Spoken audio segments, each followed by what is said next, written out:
Friends అందరికీ నమస్కారం అండి. ఇప్పుడే అందిన వార్త, రాష్ట్ర ఉద్యోగులందరికీ సీఎం రేవంత్ రెడ్డి తీపి కబురు అంటూ లేటెస్ట్ అప్డేట్ అయితే వచ్చిందండి. ఆ వివరాలు ఏంటనేది వీడియో రూపంలో తెలుసుకుందాం. దాన్ని పూర్తిగా చూడండి, కంప్లీట్ ఇన్ఫర్మేషన్ అయితే అప్పుడే అర్థమవుతుంది. వాట్సాప్ ఛానల్ వస్తే సబ్స్క్రైబ్ చేసుకొని బెల్ బటన్ యాక్టివేట్ చేసుకోండి. చూస్తున్నారు కానీ లైక్ చేయడం మర్చిపోతున్నారండి, దయచేసి లైక్ చేయండి. లేట్ చేయకుండా ఆ వివరాలకు వచ్చినట్లయితే, అంగన్వాడీ టీచర్లు హెల్పర్లకు తెలంగాణ సర్కారు గుడ్ న్యూస్ అయితే చెప్పిందండి.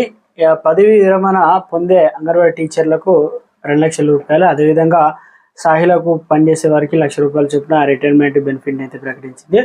రహమత్ నగర్ లో జరిగిన అమ్మ మాట అంగన్వాడీ బాట కార్యక్రమంలో ఈ మేరకు మంత్రి సీతక్క ప్రకటన అయితే చేశారనమాట. 2-3 రోజుల్లోనే జీవో ఇస్తామని సీతక్క స్పష్టం చేశారు. దీని ద్వారా వారి అకౌంట్లోకి డబ్బులు అయితే నేరుగా డీబీటీ ద్వారా క్రెడిట్ అయితే అవుతాయన్నమాట. అంగన్వాడీ సిబ్బందికి ఇచ్చిన మాట నిలబెట్టుకున్నామని మరోసారి అయితే వెల్లడించారు. ప్రభుత్వ ఉద్యోగులకు గుడ్ న్యూస్, జీతాల పెంపుపై ప్రకటన ఎప్పుడు వస్తుందని ఎదురు చూస్తున్న వారికి కీలక గుడ్ న్యూస్ ఇచ్చారనమాట. 7వ వేతన సంఘ సిఫారసుల నుంచి ఆగస్టు 1 నుంచి అమలు చేయాలని కర్ణాటక కేబినెట్ నిర్ణయించింది. ఎందుకంటే 7 లక్షల మందికి పైగా రాష్ట్ర ప్రభుత్వ ఉద్యోగులు వేతనాల పెంపు అసెంబ్లీ సమావేశాల్లో ముఖ్యమంత్రి సిద్ధరామయ్య స్వయంగా ప్రకటించారనమాట. సో గతంలో చాలా వరకు అయితే పెంచాల జీతాలు అని చెప్పేసి ధర్నాలు ఇవన్నీ కూడా సమ్మె అయితే చేపట్టారు. దిగి వచ్చే ఎట్టకేలకు ప్రభుత్వంపై ఒత్తిడి పెరిగింది. దీంతో ప్రభుత్వం గుడ్ న్యూస్ అయితే చెప్పిందనమాట.